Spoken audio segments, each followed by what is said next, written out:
Assalamualaikum warahmatullahi wabarakatuh. Perkenalkan, nama saya Adi Yuniar, NIM 623111067. Saya dari kelas PJKR 1E. Di sini saya akan menjelaskan tentang pentingnya pendidikan kesehatan diajarkan di sekolah mata kuliah pendidikan kesehatan. Pentingnya pendidikan kesehatan. Banyak dari kita yang sudah diajarkan pentingnya kesehatan sejak menginjak pendidikan sekolah dasar hingga bangku sekolah menengah atas. Sehingga ketika kita dewasa, kita bisa mengetahui mana yang berguna bagi kesehatan dan mana yang bisa menurunkan kesehatan. Jika kita maknai lebih lanjut, sebenarnya ada beberapa tujuan mengapa pendidikan kesehatan itu perlu diberikan. Antara lain, 1. Tercapainya perubahan perilaku individu, keluarga dan masyarakat dalam membina dan memelihara perilaku sehat dan lingkungan sehat, serta peran aktif dalam upaya mewujudkan derajat kesehatan yang optimal. 2.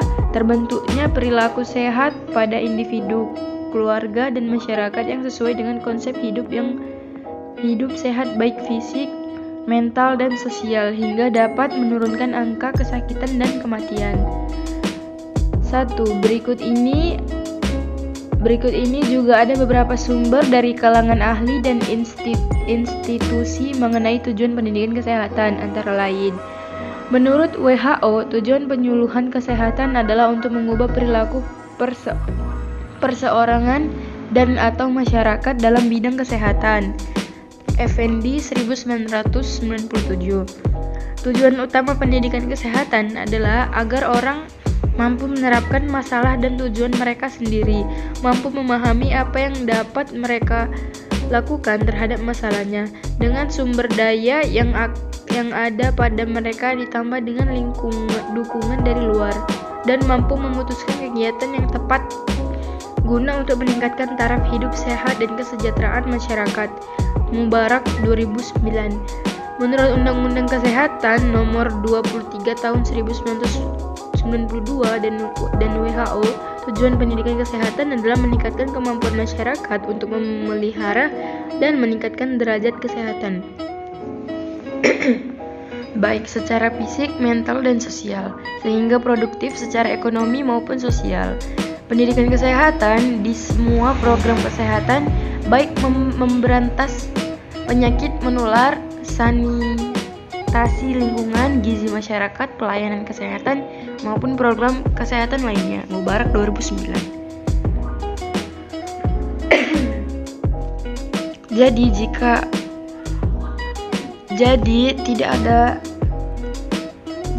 tidak lain adalah tujuan pendidikan kesehatan itu sebenarnya supaya manusia memperoleh pengetahuan dan pemahaman pentingnya kesehatan supaya tercapai perilaku kesehatan sehingga dapat meningkatkan derajat fisik, mental, dan sosial. Dan yang lebih penting adalah menjadi manusia produktif secara ekonomi maupun sosial. Ada beberapa pendidikan kesehatan yang bisa dilakukan oleh satuan pendidikan untuk mengedukasi dan membina peserta didik.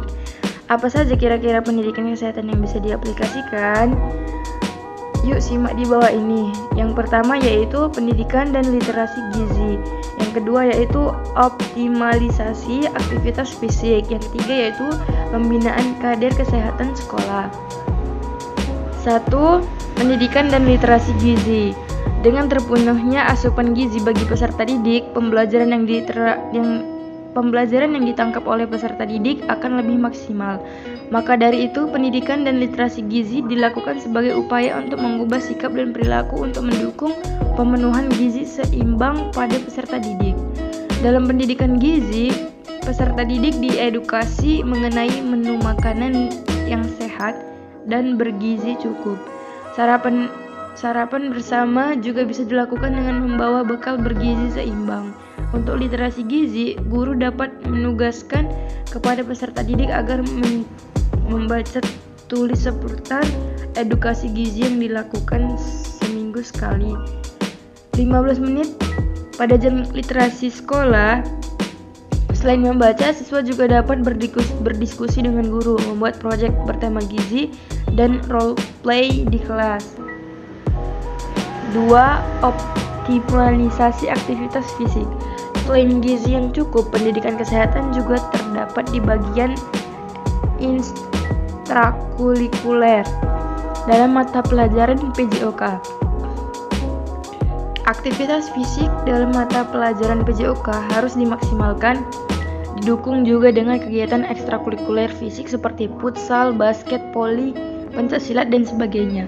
Peserta didik dapat juga dihimbau untuk melakukan peregangan pada pergantian jam pelajaran minimal 1 kali per hari. Peregangan juga merefresh para peserta didik setelah jenuh belajar. 3. Pembinaan kader kesehatan sekolah. Satuan pendidikan pun perlu mengadakan kegiatan pembinaan kader kesehatan sekolah bagi para peserta didiknya. Kader kesehatan sekolah adalah peserta didik yang terpilih untuk membantu pelaksanaan kegiatan-kegiatan UKS, menyebarkan informasi kesehatan bagi teman sebaya, serta mengajak dan memberikan teladan pelaksanaan. Idealnya, setiap kelas memiliki satu kader kesehatan sekolah agar penyebaran merata. Pembinaan kader-kader kesehatan ini menjadi bagian ekstrakurikuler yang bisa meningkatkan pengetahuan peserta didik terkait bidang kesehatan. Sekian penjelasan dari materi PPT yang telah saya buat. Jika ada kesalahan, saya mohon maaf. Saya tutup dengan wabillahi taufiq wal hidayah. Wassalamualaikum warahmatullahi wabarakatuh.